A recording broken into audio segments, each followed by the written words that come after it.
Alright, so today we're at Old Street in London, and I've got a board saying net zero is a ruse to restrict us. Now straight away this provokes the response from some people that they think that I'm a moron for even thinking this, because how could that be possible? But if you think about last time when I was speaking to you about cash and how banks, private banks lend money to governments at interest, and they lend money that they produce from nothing. What that does is that gives them control over governments, because they can flood the economy with money to make it worth much less, each unit of currency worth much less, or they can contract the money supply by calling in the bonds so that there's less money around and people experience a recession. So in that way they can overturn governments.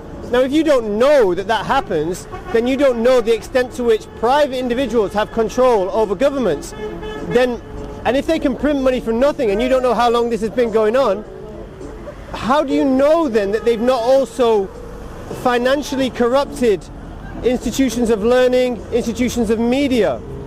So when we come to say that net zero is a ruse to restrict us, and we look around and we think about ULEZ cameras and LTN restrictions and barricades being put up on streets, they're introducing surveillance on traffic cameras to control how and when people move. The net zero plan involves restricting flights and shipping into the country and movement around the country.